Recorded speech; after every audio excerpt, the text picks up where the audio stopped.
Анкарада 14 сағат. Исәнмесез мөхтәрәм тыңлаучылар. Бүген 2025 елның 31 октябрь җомга сез турыдан-туры эфирда Төркия Аваз радиосының татар телендәге тапшыруларын тыңлыйсыз. Безнең программа 19 метрлык кыска дулкынның 15360 кГц ешлыгыннан 42 дәрәҗә көнчыгыш юнәлешендәге Türksat 3A һәм Türksat 4A ершеннәре белән www.trtdinle.com интернет адресы аша һәм кесә телефоннарының TRT-Dinle тыңлау кушымтасыннан Вот С радио каналыннан тапшырыла.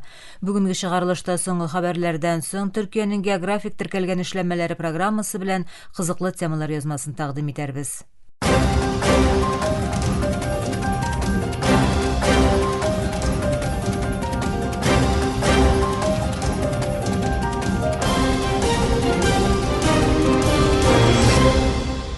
Соңгы хәбәрләр белән башлыйбыз.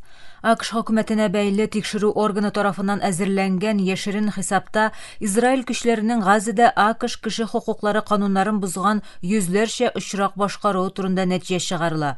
Бу очракларны тикшерү өчен АКШ дәүләт департаментына берничә ел кирәк булачак дип белдерә ике америкалы рәсми. Дәүләт департаментының инспекторлар бюросы дәлилләре күрсәткәнчә, АКШ хөкүмәте хисабында беренче тапкыр Израильнең Газадагы җинаятьләрнең Лихи кануннары кысасындагы күләмен таный. Бу канун АКШ хөкүмәтенә кеше хокукларын тупас бузуда гаепләнгән чит ил хәрби һәм полиция бүлекләренә иминлек ярдәме күрсәтүне тыя.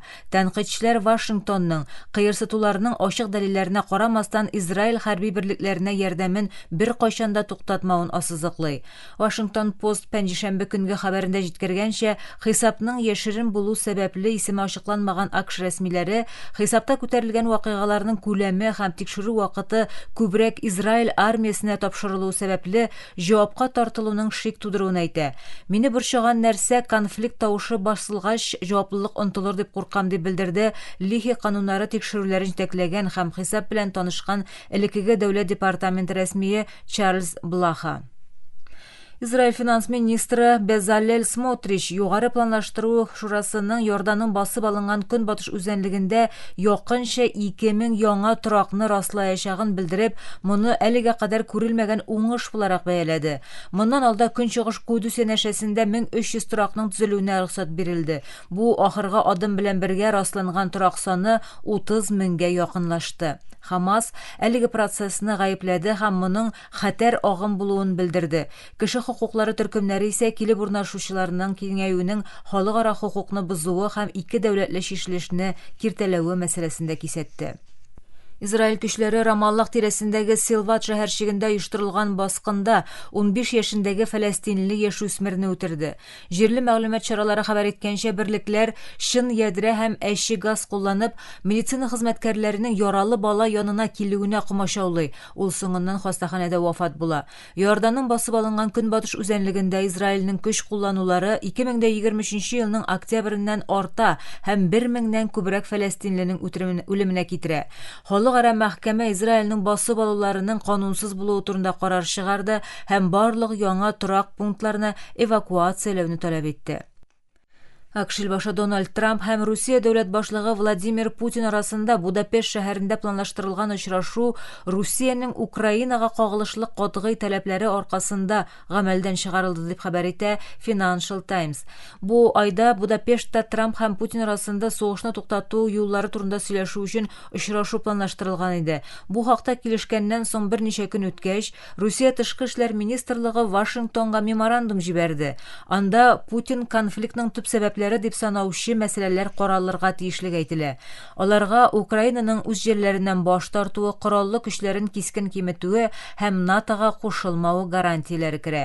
АКШ Русия тышкы эшләр министры Сергей Лавров һәм АКШ дәүләт сәркатибы Марко Рубио арасындагы сөйләшүдән соң саммитны гамәлдән чыгарды. Рубио Трампка Мәскәүнең сөйләшүләргә әзер түгеллеген белдергән диелә газет хәбәрендә.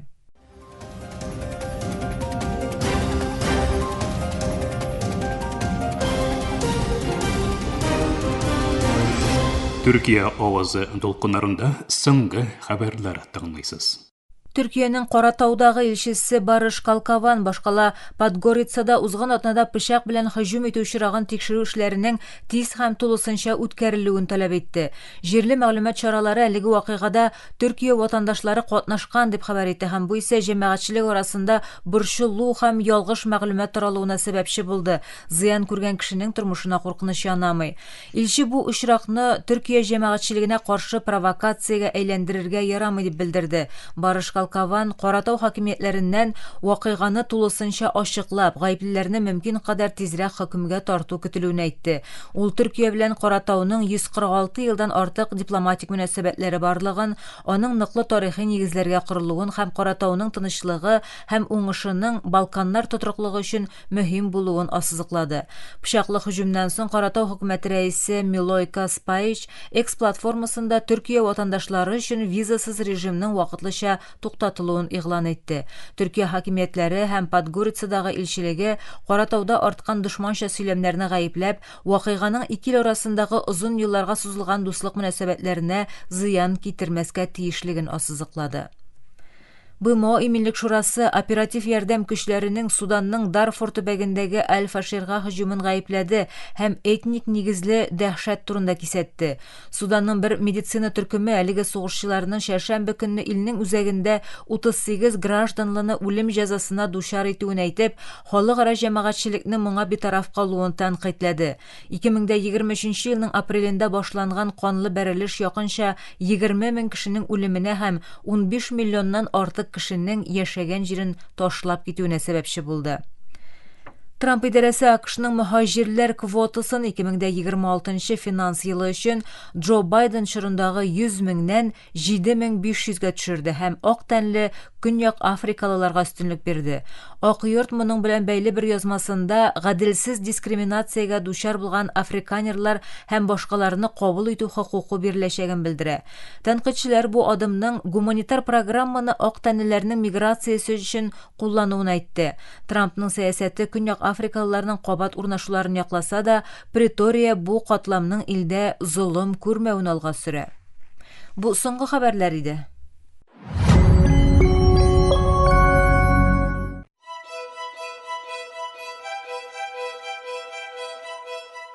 Кытай 20 елдан артык дөнья сәүдәсенә үзенә өстенлекләр биргән статусны саклап килде.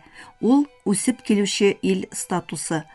Хәзер исә Пекин бу статус бирә торган өстенлекләрдән баш тартуын белдерә.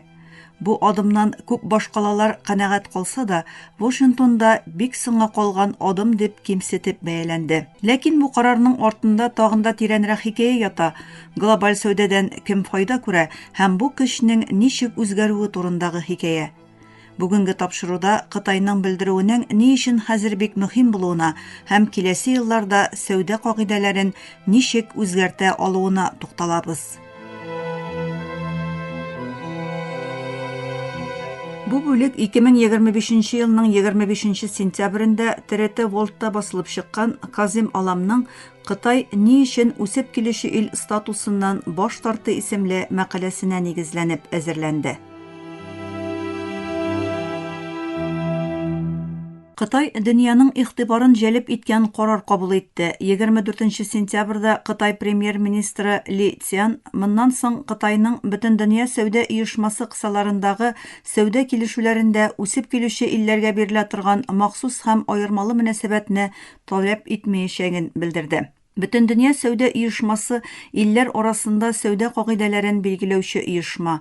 Бу кагыйдәләр тагын да гадел, ачык һәм алдан фаразлана ала торган бөтен дөнья сәүдә системасы булдыру, бай һәм ярлы барлык илләрнең сәүдә файдасын күрә алулары өчен әзерләнгән. Кытай 2001 елда бөтен дөнья сәүдә оешмасына кушылганда, аның икътисады бары тик 1 триллион 300 миллиард доллар күләмендә иде. Бүген исә ул якынча 19 триллион доллар белән АКШтан соң икенче урында тора. Бөтен дөнья сәүдә оешмасы 1995 елның 1 гыйнварында Советлар берлеге таркалганнан соң берничә ел узгач нигезләнде. Ул икенче бөтен дөнья сугышыннан соңгы иң зур халыкара сәүдә реформасы буларак бәяләнде. Глобаль оешма әгъза илләргә ирекле сәүдәне эш урыннары булдыру һәм тиз икътисади үсеш чарасы буларак куллану мөмкинлеген бирде. Ләкин глобаль сәүдәнең кинәт ирекле булуы артта калган илләр өчен җитди кыенлыклар тудыра ала иде. Мәсәлән, АКШ һәм Германия кебек алга киткән икътисадлар үсеп килүче илләрне арзан товарлар белән тутырып, аларның җирле җитештерү тармакларын юкка чыгара һәм яңа сәнәгать аскырмаларын җимерә ала иде. Бөтендөнья сәүдә оешмасы Кытай кебек илләргә үсеш мөмкинлеге бирде. Үсеп килүче илләргә үз базарларын тулысынча ачканчы озынрак күчү бирелде. Алар бай икътисадларга экспорт ясаганда сәүдә киртәләре азрак булды. Һәм алар климат үзгәрешенә каршы көрәш фонды кебек халыкара фондларга өлеш кертергә тиеш түгел иде. Бу Кытай өчен бик мөһим иде. Бу аның сәнәгатен төзү, эш урыннары булдыру һәм миллионлаган кешене ярлылыктан коткару өчен вакыт дигән сүз иде. Авропа Берлеге комиссиясе сүзче урынбасары Олаф Гиль Кытайны тагын да күбрәген эшләргә чакырып, бу үзгәрешне алдан төзелгән килешүләрдә дә чагылдыру кирәклеген әйтте. Ул Кытайның киләчәктәге сәүдә килешүләрендә үсеп баручы ил статусын кулланмау карарын хуплап чыкты. Ләкин шулай ук Кытайның гамәлдәге килешүләр кысаларында да бу статустан файдалануны туктатырга тиешлегенә катгый ышануларын белдерде. АКШ инде күптәннән Кытайның үсеп килүче илләргә каралган өстенлекләрдән файдалану өчен бик зур һәм бик көчле булуын әйтә. Ике партиядан да ил башлары Пекинны системаны үз файдасына куллануда гаепләде. Ләкин Пекин моңа каршы чыга, аның нинди дәлиле бар? Әйе, икътисады бик зур, ләкин кеше башына туры килгән керем һаман да бай илләр дәрәҗәсеннән күпкә түбән. Соңгы 40 елда Кытай икътисадының зур үсешенә карамастан, АКШтагы уртача керем Кытайдан 6 тапкыр күбрәк. Кытай премьер-министры Ли Цзян Бөтендөнья сәүдә оешмасы килешүләре кысаларында бу титулга бәйле өстенлекләрне таләп итмәсә дә, Кытайның һәрвакыт үсеп килүче ил булачагын әйтте. Бу статус Кытайның озын мөддәтле стратегик максатларының бер өлеше. Кытай еллардан бирле үзен АКШ өстенлек иткән дөнья тәртибенә каршы чыккан глобаль көньяк дип аталган төркемнең лидеры итеп саный.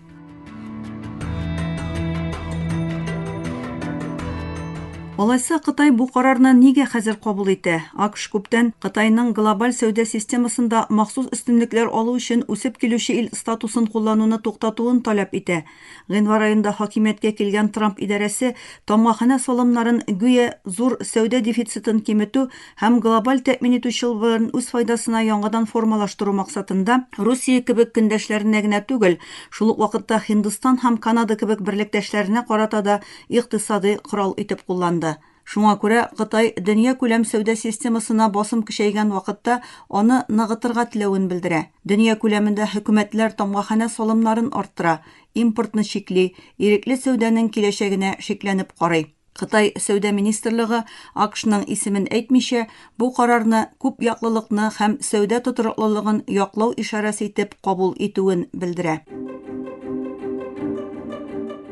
1 триллион 300 миллиард долларлык икътисадтан 19 триллион долларлык икътисадка кадәр Кытай Бөтендөнья сәүдә оешмасына кушылганнан бирле озын юл үтте. Үсеп килүче ил статусыннан баш тарту символик булырга мөмкин, ләкин бу Кытайның ничек күренергә теләве турында яңа этапка ишара итә.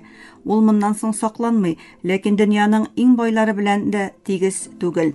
Һәм бу бер сорауны җавапсыз калдыра. Сәүдә сугышлары һәм иттифаклар үзгәргән чорда Кытай глобаль сәүдә кагыйдәләрен формалаштыруда нинди роль уйнаячак? 2025 елның 25 сентябрендә ТРТ Wordта басылып чыккан Кытай ни өчен үсеп килүче статусыннан баш тартты дигән мәкаләгә нигезләнгән язманы тыңладыгыз. Киләсе тапшыруда күрешкәнгә кадәр исән, имин булыгыз.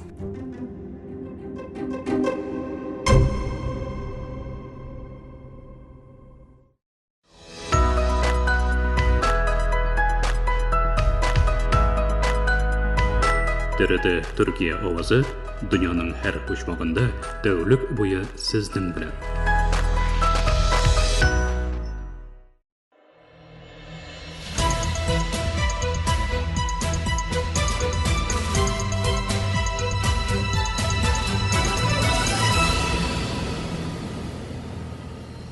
Türkiye'nin geografik türkelgen işlenmeleri.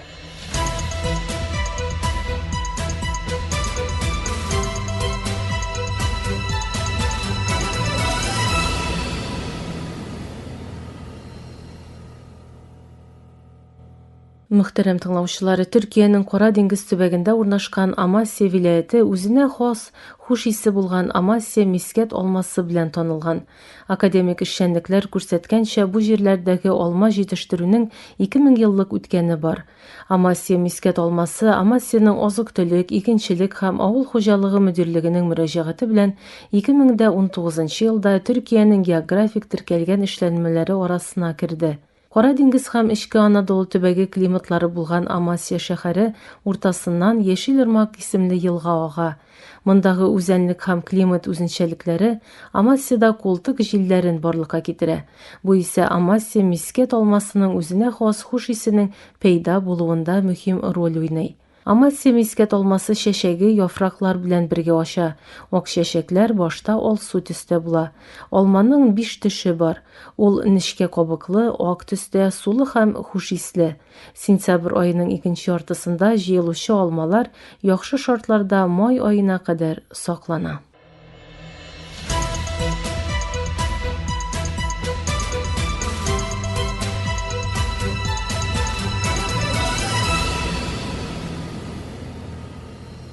Türkiye'nin geografik türkəlgən эшләнмәләре.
Dayanacak hali kalmadı, her şey gidiyor gücüme.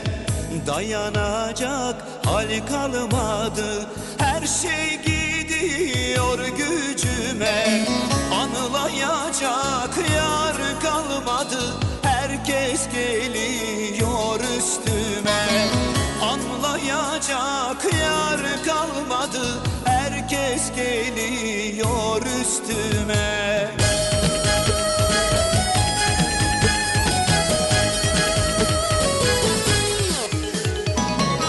İş sayanlardan, yalanlardan, riyalardan, yetim hakkı çalanlardan bıktım usandım hakim bey. Yetim hakkı çalanlardan bıktım usandım hakim bey. Ah hakim bey, ah hakim bey, ben masumum gör hakim bey. Zaten boyunum kıldan ince, kalem sende kır hakim bey. Benim boyunum kıldan ince, kır kalemi kır hakim bey.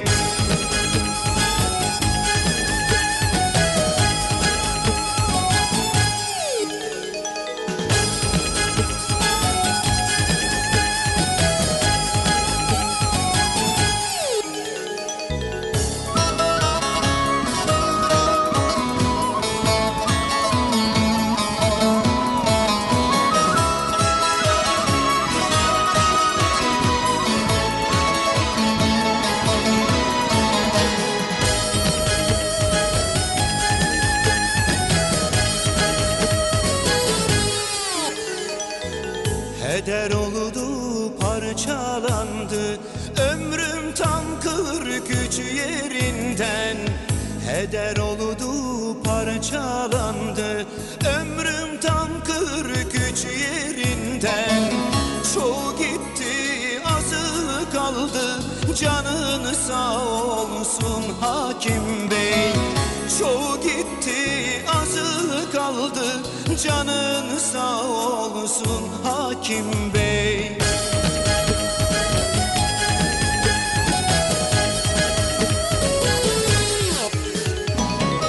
Bir yapan beş sayanlardan, yalanlardan, riyalardan, yetim hakkı çalanlardan bıktım usandım hakim bey.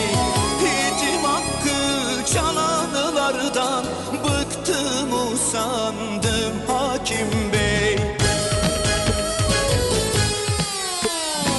Ah hakim bey, vah hakim bey, ben masumum gör hakim bey. Zaten boynum kıldan ince, kalem sende kır hakim bey. Benim boynum kıldan ince, kır kalemi kır hakim bey.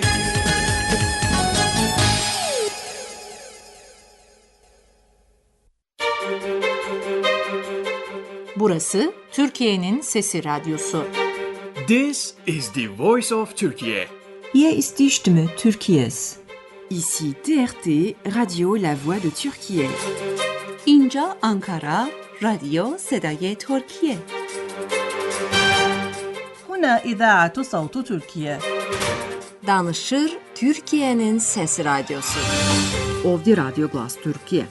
Türkiye'nin Sesi Radyosu. Qui è la radio La Voce della Turquía. Esta es la voz de Turquía. Слушате емисията на български език на Радио Гласът на Türkiye. Юфлет Зари и Türkiye.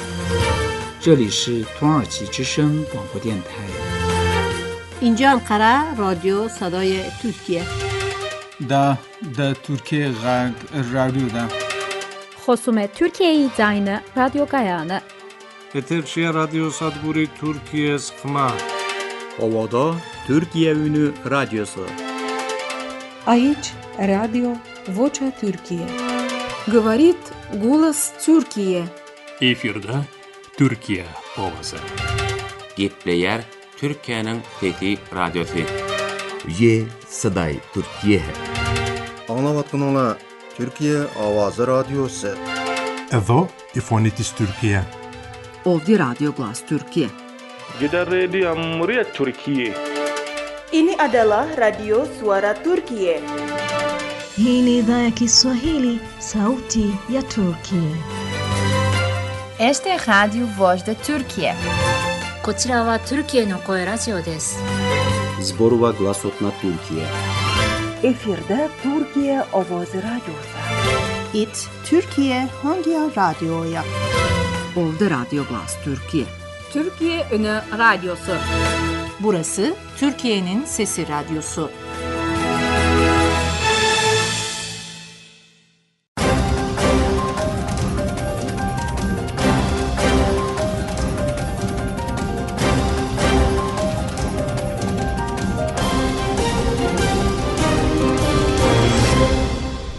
Muhterem tыңлаучылар, Türkiye Avazı Radyosu'nun tatar tilindəgi tapşırıqları şuşunun bilən axırına yaxınlaşdı.